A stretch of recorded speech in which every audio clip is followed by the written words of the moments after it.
Hello,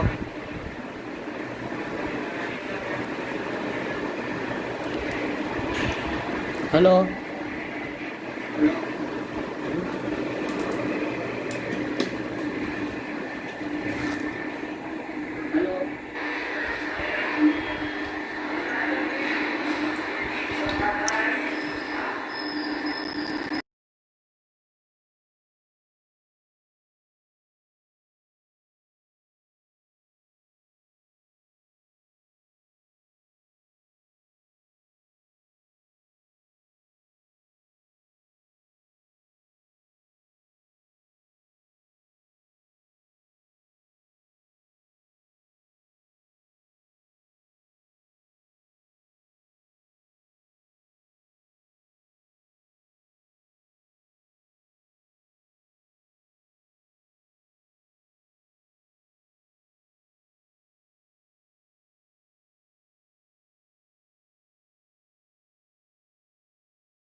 We will be starting very shortly now.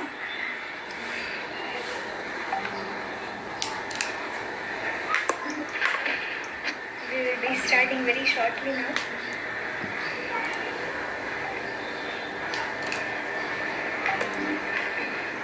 We will be starting very shortly now.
Good evening.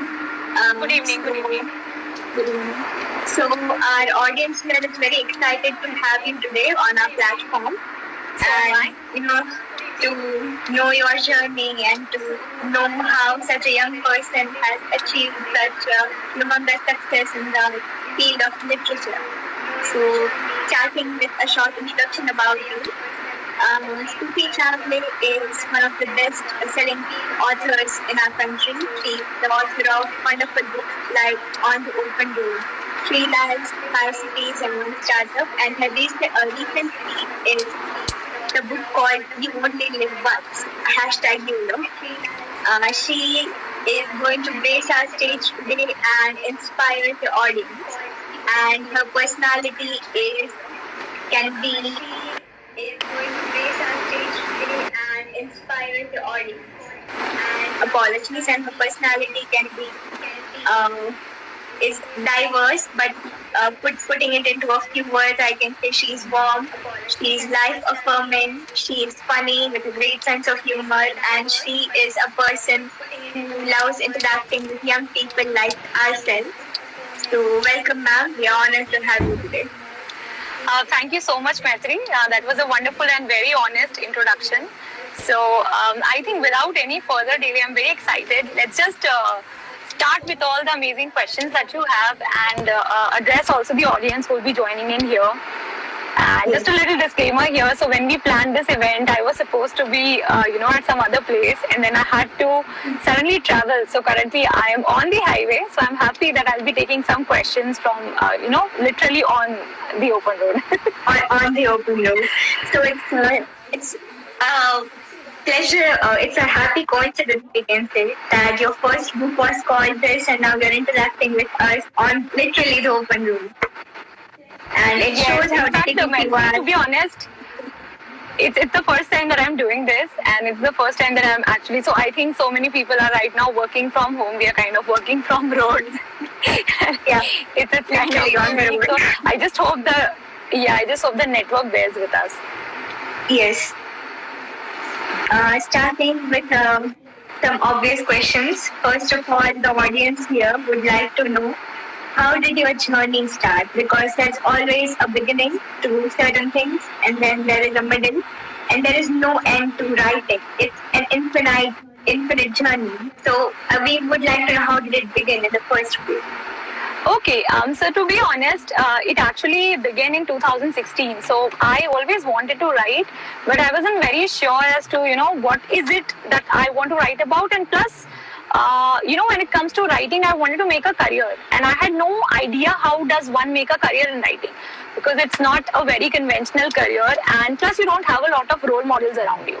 So I did not know of anyone in my family or my school or, from my colony for that matter, anywhere. And that this person is writer and that I also want to be a writer. So the problem is that because of lack of a role model, while I wanted to become a writer, I had no idea that, how a career in writing looks like. So until 2016, I did a couple of things, including engineering, then MBA. I also worked in sales for a while. And then in 2016, I realized that, there's a deadline to be pushing your dreams. And sometimes the time comes when you say to yourself that now, no matter what happens, I'm going to do this. And for me, that moment happened in 2016. So when it happened, I wrote my first book, which is On the Open Road. And then we also had the conversation in your school. All the students were very excited. And at that time, only On the Open Road had come in. Now my second book, You Only Live Once, is also released. But, it's been a journey. Like it started back in 2016. But yeah, it's been a long journey, is what I will say. So you've come along 4 ways from when you first realized that it was enough of pushing my dreams, and now I need to step out there and, be myself, be the true version of myself and become a writer. Yes. That is wonderful to know. Also, in India, it is considered a very taboo thing. It's a bizarre thing because, as you said, we do not have a lot of role models who have made a career or a living out of writing books. In ancient India, we had great authors, and even now we have great authors who are still hesitant to pursue things that they want to do. So my next question is related to that. What is your message to the youth of our country and of countries around the world who are hesitant to pursue their passion because of maybe societal pressure or maybe because of their peer pressure and a ton of other reasons, external reasons? See, I agree that when we talk about the challenge of writing a book, there are two kinds of pressures. So one is obviously the external pressure where you don't know, or you're seeking an external validation. As will people like the book, will it be successful, be it not successful, and things like that. And later on in the journey you realize that it's more important to internally validate yourself, plus have your goals clear. So don't become a writer just because someone else became one, or don't write a book because it's a cool thing to do. If you really feel about it and you have that kind of a clarity, and you know that you can write a lot more books. So there are two things. One is I write, and writing is my hobby. So it's fine. But if you want to make a career, then you have to be sure that every year at least one book is releasing, right? And the pace might also increase depending on the readers and the kind of expectations that they have. So I think when you plan on making a career, then there's no second option. Like then you need to have your goals or final plan in place, and then you should accordingly move ahead and work on it. That makes a lot of sense, because doing something that is different from the conventional, get a job, pay off your debt, save some money and invest it after 10, 15 years. To break that chain and to come out of the rat race is quite difficult and very risky in our country. But still, and you will have to, and right, you lightly said that, obviously a lot of people will question it, because again, it comes back to the first question that we were talking about, that there aren't enough role models. So if you haven't seen successful doing this work, then you would always have the fear of doing it in the first place, because you don't know what the result is going to look like. So here in this journey, only internal validation and your passion can keep you going. Like if you are dependent on what other people have to say about you, eventually you might lose out on becoming successful, or you might just lose out working on your dream. Exactly. Self-validation and self-love are very important, and I don't know why we still do not have a lot of emphasis on it, especially in the primary years of our career and all of that. It's extremely very important to validate yourself in doing what you are doing. Yes, it is. My next question to you is regarding your books, obviously. Your first book is named On the Open Road, and then there are 3 phrases. It's called 3 Miles, 5 Streets, and 1 Star. Would you like to elaborate on the Yes, so on how you came up with the title? How did I come up with the title?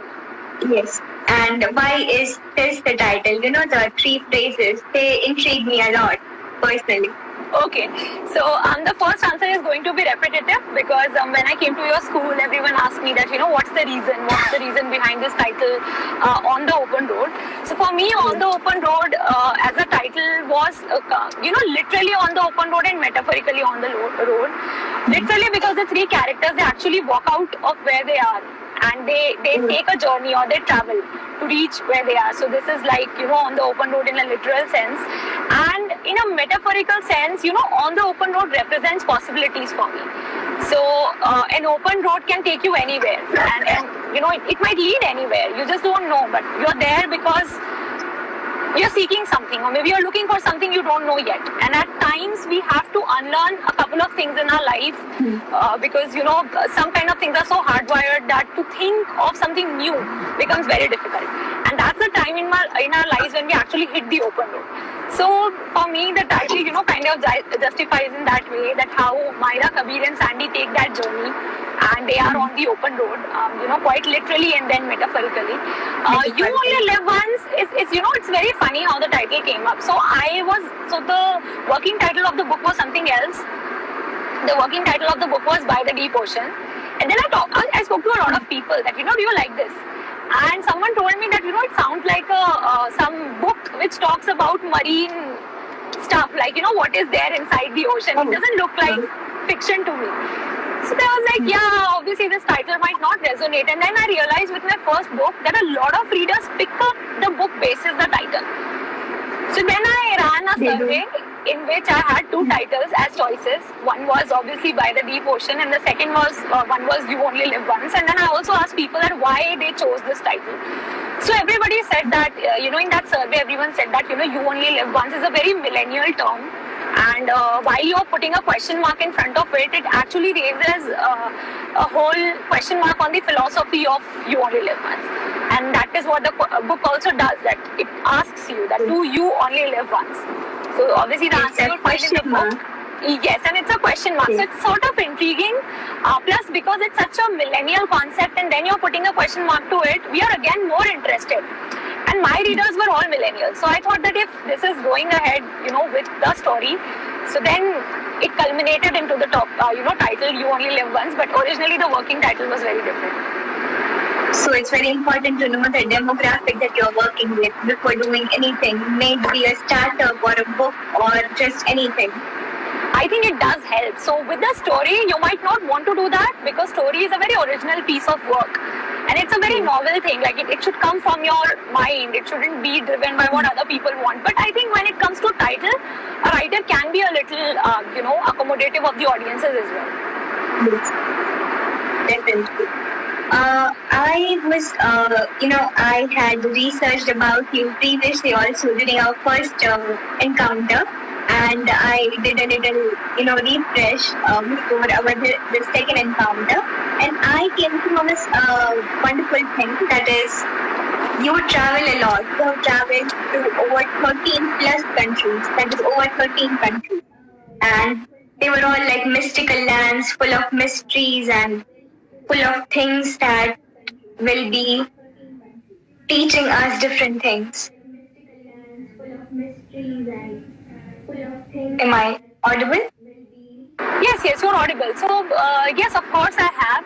And to be honest, a lot of people think that all those places were all by myself, but it's not true. Some of them were, and most of them have been with others as well. And I think one of the things that travel teaches you is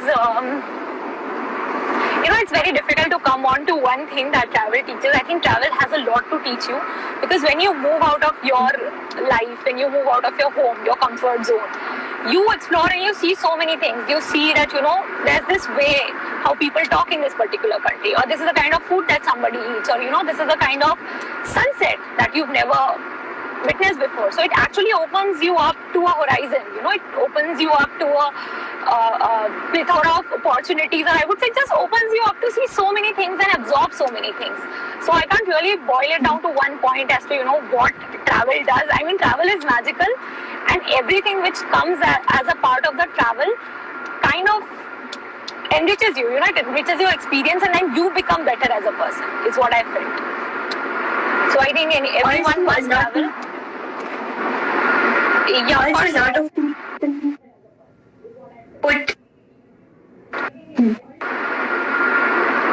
lot of people put emphasis on the fact that traveling. That traveling? Sorry, I didn't get the question. Yeah, so I was just stating a lot of people put emphasis on the fact that traveling helps you open your mind to diversity. It helps you remove prejudice that you might have towards people of certain countries, because what the media portrays as something else, and when you go to that particular country and you interact with people in the most raw and most organic form, it is completely different and mesmerizing. And you start questioning yourself, like, why do the media portray certain countries and people in such a manner? Whereas they are generous and they are kind, helpful and all. So yeah, you very rightly put this point, and it kind of reminds me of my trip to Kashmir and how the way, media has always put it across in front of us.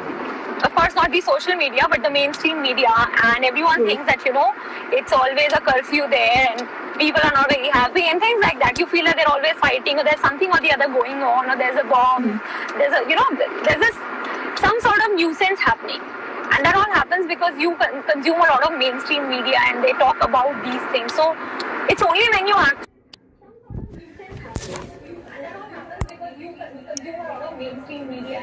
about it. So it's only when you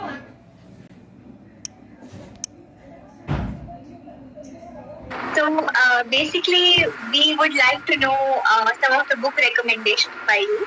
So I will be giving a small situation, and then you can name a book that you read and made you feel similar to the kind of emotions which I will be stating.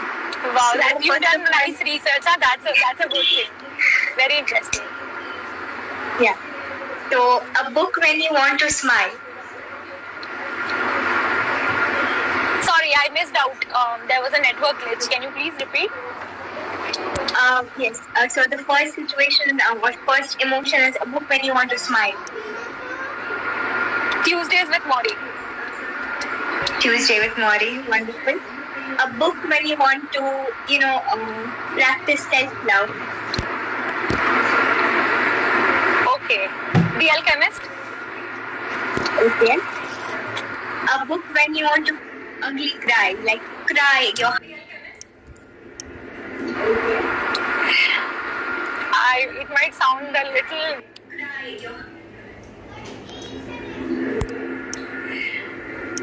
It might sound a little. All right. A book when you want to feel adventurous. Into the Wild. Into the wild. Yeah. The cover itself sort of gives this instinct that I want to go and travel places. So yes. That's wonderful. Yes. A book when you want to be reminded about your childhood. I think R.K. Narayan's stories are pretty much that. So not any one book, but Ruskin Bond and R.K. Narayan, they mostly talk of nostalgia. And whenever you read or see any of their works, you are, suddenly transported to your childhood. And you start imagining things like those cycles and candies and oranges and, weird stuff. And vacations at your grandmother's place. So I think their stories have always kind of inspired that nostalgia. And a book when you want to feel inspired. Okay, there are many, but one book that inspired me a lot, and maybe it was because of the story it had, it was very raw. Okay, there are many, but one book that inspired me a lot, and maybe it was because of the story it had, it was very raw.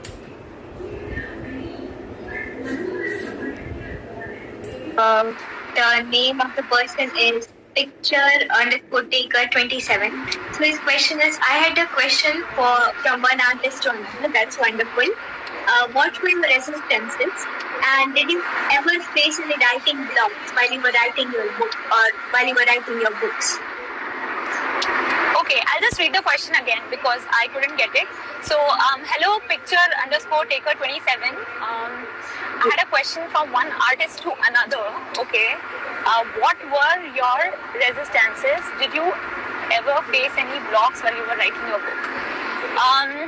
Obviously, I do all the time, and it's because sometimes you just don't feel about the story, or you just don't feel about what you're writing. So it really did not happen with the first one. Sometimes you just don't feel about the story, or you just don't feel about what you're writing. So it really did not happen with the first one. The story. I always knew the story is very good. Something that I was unsure of at that time was whether the editing is good. The story. I always knew the story is very good. Something that I was unsure of at that time was whether the editing is good.